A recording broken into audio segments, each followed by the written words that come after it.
Welcome and welcome back. Your Brain on Positive, where we are positive that you can take control over your brain.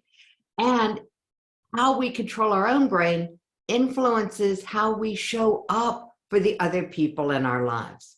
To help us explore this dynamic of relationships and communication is none other than Elizabeth Bennett. Elizabeth, I am so excited that you are here. Well, thank you, Jackie. It's a pleasure, and I'm honored to be here with you today. So we're going to be exploring some of the concepts that are in your new book, Courageous Conversations, and the power of just being, putting those two things together, courage and conversation, because so many of us are afraid to communicate clearly. What prompted you to write that book? Well, it started with actually conversation with some students when I was experiencing some challenges in terms of these young girls bullying each other. And it became a situation where I felt that it was important to get some other agencies in, and we had conversation together. And we put a workshop together for those students and for all of those students. So these kids were transitioning from grade 6 to grade 7. So we did the workshop in their grade 7 year. So that's really how that started. And that was probably in the works, I want to say, 25 years ago. Okay. And so since that time, I've had the opportunity to continue to do live research with, kids and parents that I work with. All right, we're going to give people some context. When you say kids and parents that you work with them through public education, right? Yes, exactly. I was a school principal. I've just recently retired and started to expand on what I want to do to help more families be connected. There's so much power because connection goes way beyond family. And yet it all starts within the family. How we talk to other people, how we listen to other people, all seems to be related to how we were spoken to, how we were listened to within our families growing up. And I love the emphasis that you have around it being a workshop, something that they can actually do something with, because we are all still in that grade 6, grade 7 area in some part of our ability to relate to other people. So we're talking middle school. We're talking a time of huge emotional shifts, lots of hormone changes, body changes, and culture clashes. This is the age of cliques and conflict. So absolutely, yep. What did you learn?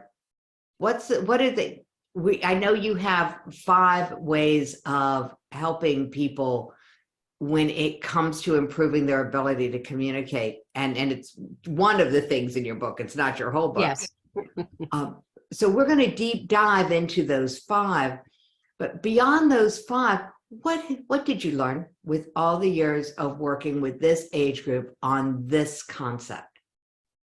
What I learned was that I initially thought that I could find the solution, that I was going to create the magic bullet for the solution to bullying. And it was going to be about me and, being the savior of the world for that. And what I learned throughout that journey, because that didn't last for very long, because then I got some other epiphanies and things along the way. But what I learned from it is that it's about relationship, it's about connection, and it's about community. And in order to have that, you have to be able to have conversation with people. Oh, duh. In order to create connection and community, you have to be able to have conversations and communicate? That's right. And the reason that I chose, yes, what a concept. And the reason that I chose courageous in the title is because it does take courage. It takes courage to step out of your comfort zone. It takes courage to be vulnerable and to be able to say, you know what? I don't know all the answers, but let's talk about this so that I understand where you're coming from, so that I understand a different perspective to be able to say, okay, and then what can we do to move forward? Cool. All right. So that's true. It takes a lot of courage. As you know, when we were talking, because we met through the Teen Suicide Prevention Society, and where we started with that was this idea of listening. And so when you said that you had the 5 things that improve our ability to listen, I was like, oh, I want that on the show. I want that on the show. And just so everybody knows, if you haven't heard the anthem that saves lives, the actual title of the song is Before You Decide. And the first word of the song is listen. Oh. And so that's why it was like, oh yeah, this is touching all of my heartstrings. Let's talk about this.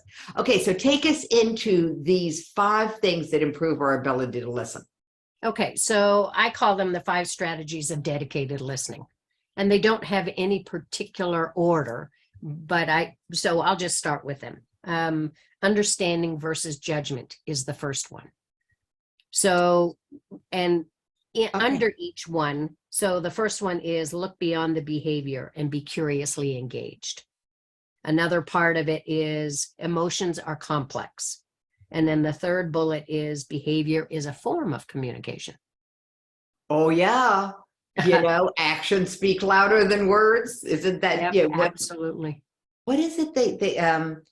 A picture is worth 1,000 words. Yeah. Yeah. Okay. So having that under understanding versus judgment, one thing, Yep. understanding the behavior is a communication. Cool. Yep. I like that. All right. So that's the first strategy, is to Yep. shift from judgment to understanding and curiosity. What's the second strategy? The second one is intentional time. Say more about it. So in each of those bullets that's under that, we need to remove the distractions, and we need to have intentional focus. So that means we're being with that other person. And then you mean like actually having the cell phone in another room? You've got it. Yep. Okay. And then the third bullet under that is empower your relationship by coming alongside. So when we have conversation and we're able to understand, so based on the understanding versus judgment, when we're able to walk alongside with that person and really engage in what's going on with them. And part of what I use with that explanation, and it's also in my book, is something that comes from Brene Brown. I'm sure that you've likely seen the empathy versus sympathy, where she has a video on that. It's very cute. And I quote that in the book because I think it's important to be able to be with someone and not have the sympathy for them, but simply just be there.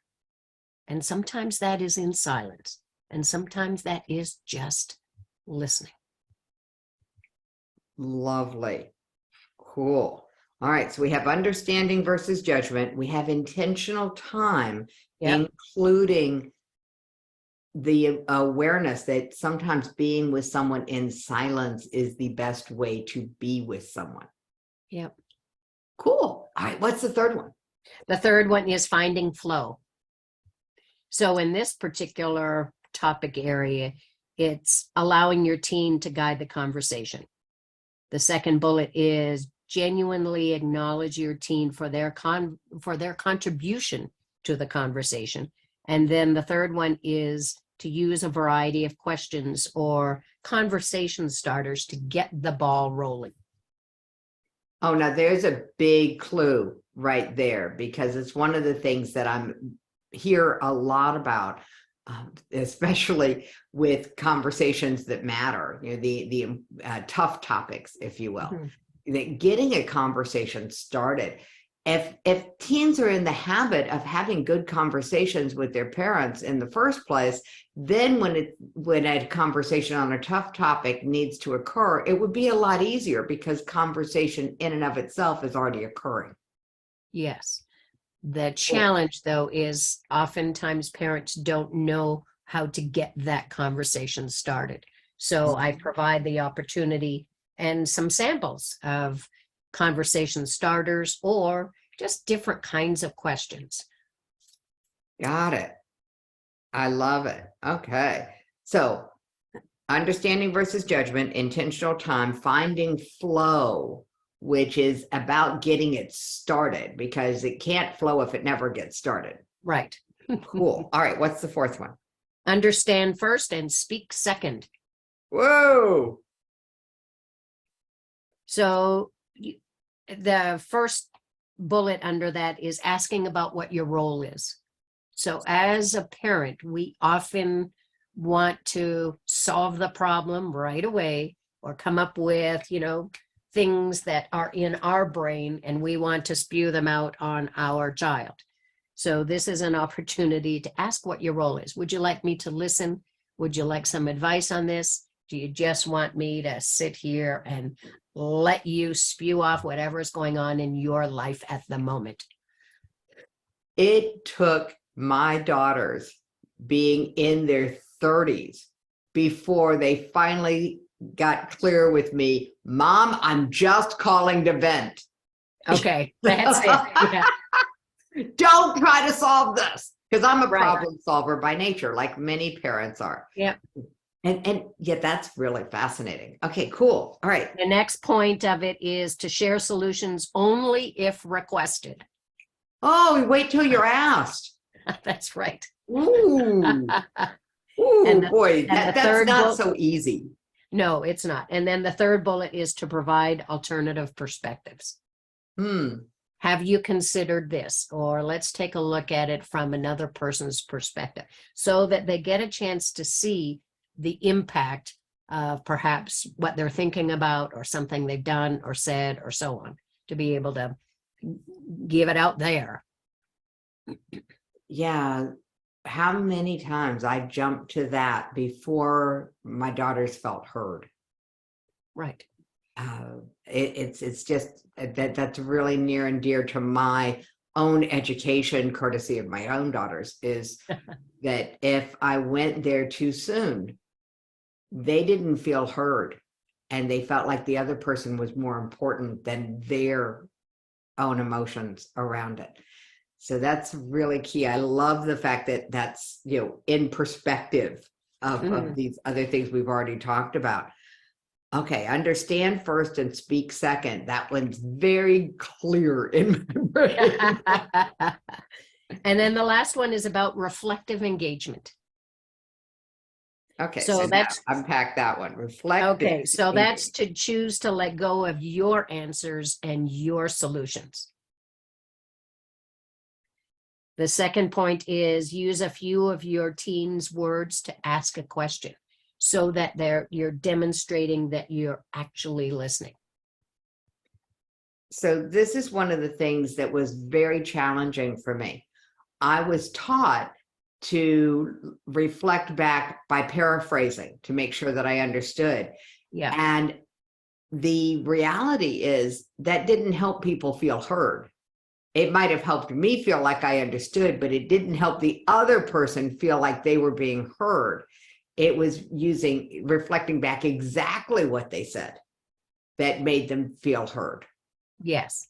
So then that way there's the connection of the words that they've used already.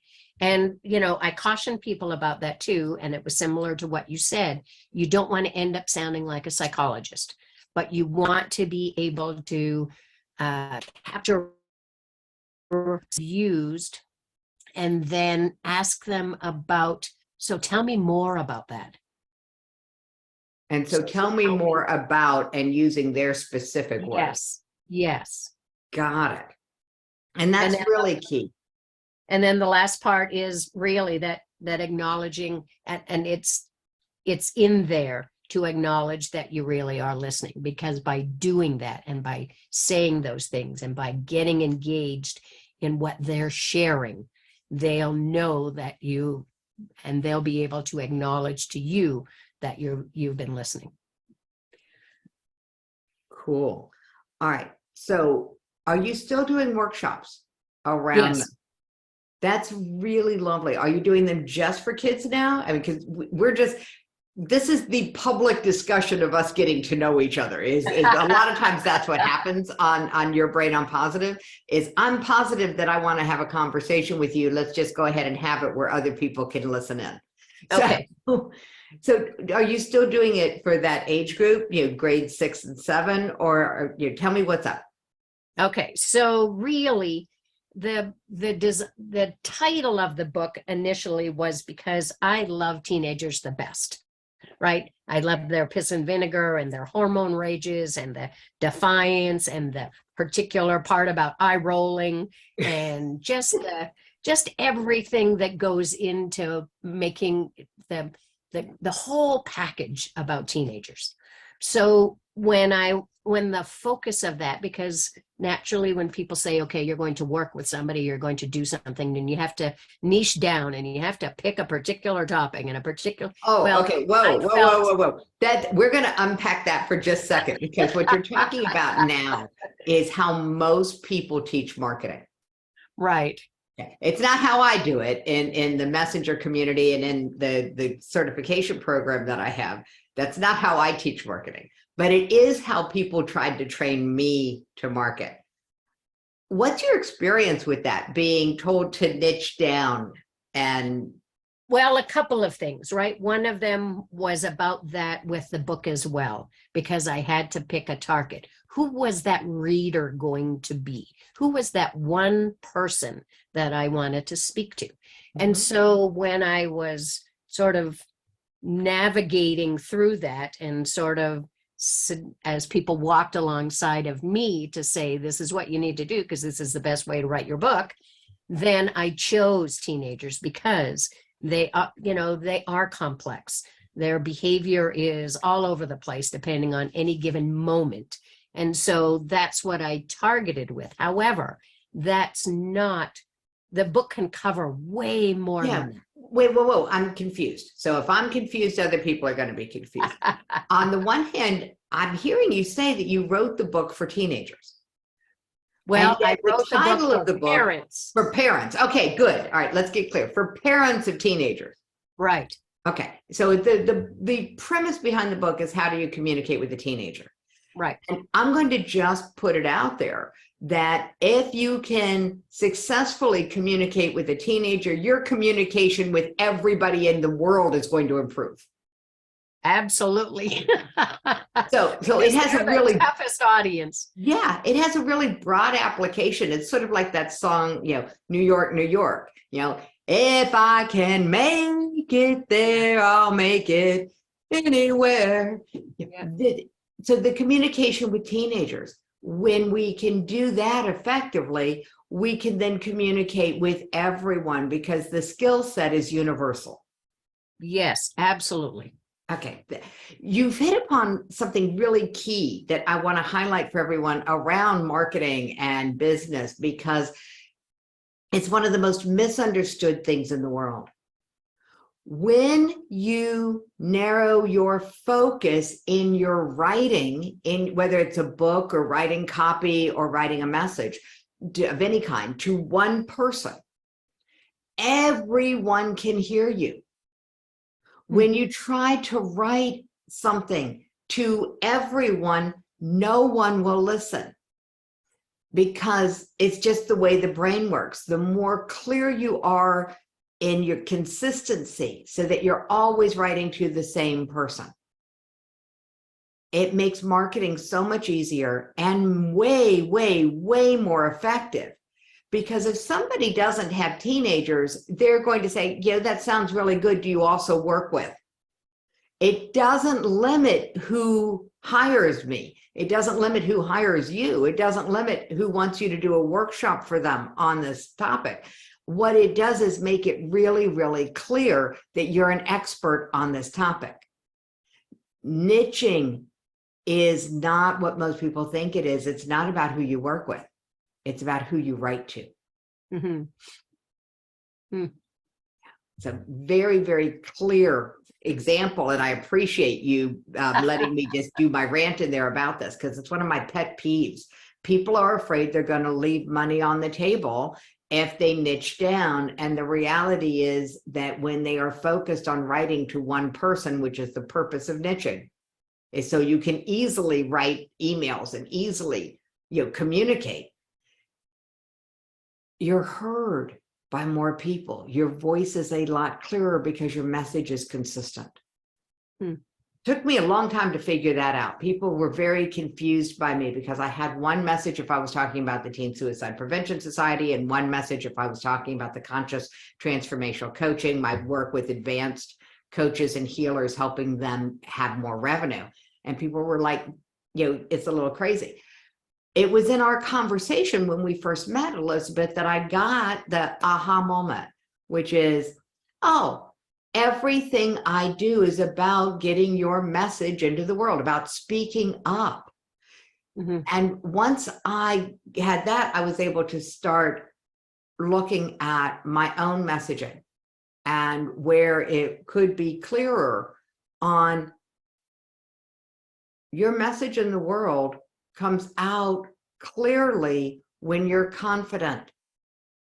And so confidence is the pathway. And I often speak about that. That's what my 3-day event is about, from confidence to certainty. But the truth is, the outcome of confidence is that your message is heard in the world, that people can find you, that you stand out in a crowded marketplace. That's the outcome of confidence. We want the confidence so that we can be found more easily by our ideal clients. We want to master the art of conversation so that our ideal clients feel heard by us. So the skills that you are sharing are probably some of the best sales skills I've ever heard, just so you'll know. Well, thank you. Who knew? What an Who impact knew? already. So since I got my big aha in conversation with you when you were saying, Jackie, I may need to hire you to coach me to speak, I was like, well, that's what I do. But nobody knows that that's what I do because I've been so busy talking about the process and not about the outcome, which is speaking up, being seen, being found. And it's like, oh, well, that was an aha. So I'm glad I had the opportunity to return the favor. Thanks. Yeah, my aha about what you're writing, what your book really is about, the courageous conversation, if you're an entrepreneur, is the one that allows you to be fully present, totally listen, be in the flow. I mean, these 5 strategies are just a delightful way to change how people show up when they are talking about their businesses, because we get confused about talking about our business and listening for where we can make a difference. And I think you've written a great book for that. I cannot wait to do a workshop with you. I'm thinking that we're going to have to co-create some workshops on this very topic. So, they can get the skills the way that you teach the skills, and then we can wrap around the package of how do you use this for getting the outcomes you want in your family, your expertise, and in your business. Perfect. So that sounds like a lot. Because that was going to be the lead up into the next book, was really about taking those same courageous conversations and taking them to the workplace. Because we know that, over 51% of people hate their jobs. Well, why is that? Because they're not valued, because people don't listen to them, because they don't feel that they can contribute. And yet that would be the very thing that would increase revenue and increase profitability. And then looking at it again from the government level, I mean, we see the chaos that's going on in countries around the world because we're not listening. And because we don't have conversation with people, we've got our stick in the ground, and that's what we're standing with, and that doesn't work. There was a time when it did, And those Yeah. days are gone. I absolutely agree with you. So whether we're talking about the fiefdom of our family, or we're talking about this on a global scale, communication is still communication. Conversations require courage. And I so appreciate you coming on and talking about how to have courageous conversations with this one aspect from your book on the 5 strategies. Now, you called this a very specific kind of listening. 5 strategies for what? Of dedicated listening. Dedicated listening. Imagine that. What a concept. Dedicated listening. What if you listened with dedication to the relationship? Is an interesting thought. What if? So my intention was to listen to you with dedication to the value it could bring to the conscious transformational community, which though Your Brain on Positive is part of. Understanding that it's so much easier to dedicate the time to have this sense of undistractedness, that sense of presence, that is so much easier when your brain is on positive.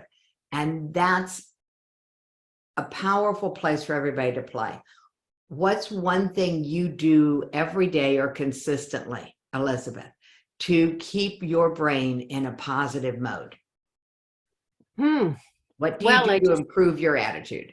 I do several things. I have a dog, and when I take her out for a walk, and I'm walking down the street, I say hello to people. Even when they're not looking, they're distracted by their phones, they've got their earbuds in or so on. I make a concerted effort to say hello, because sometimes that's the only time someone might get a smile, or they might get, interaction with somebody else. So that's one thing.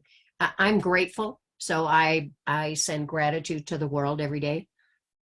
I'm grateful for this conversation. I'm grateful for the opportunity to have just released a book. I'm grateful for the learning and the connections that I have with people. So those are places that I am in every day. Cool. All right. So the trick to keeping your brain on positive is not get a dog. The trick is to acknowledge the people around you, to say hello, to make the effort to engage with other people whenever opportunities present themselves. And in your case, you make sure the opportunity presents itself because you walk your dog. Yeah. So these 2 things go hand in hand. And the other is the gratitude practice. And feeling grateful is one thing. Expressing it out into the world intentionally is another. And this is a great segue. We didn't plan this.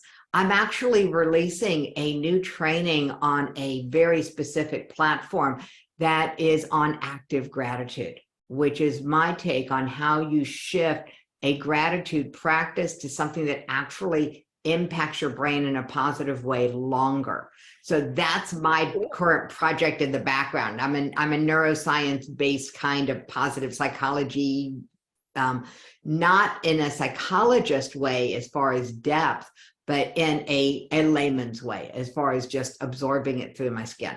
So that's coming. That release will be coming out. And just like you, getting it actually put into a package like your book that other people can consume it is such a great, for me, a great feeling of accomplishment, but it's also sort of what's mandated for me by my purpose in the world. And it seems like that is true for you. You've taught these workshops, you created these things, you've been doing this for more than a decade, and yet it's not going to just end because you retired.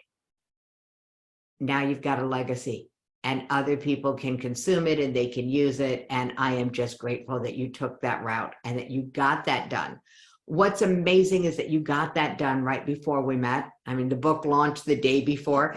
And what's so fun for me is that I realized someone else attempted to introduce us a month or so ago.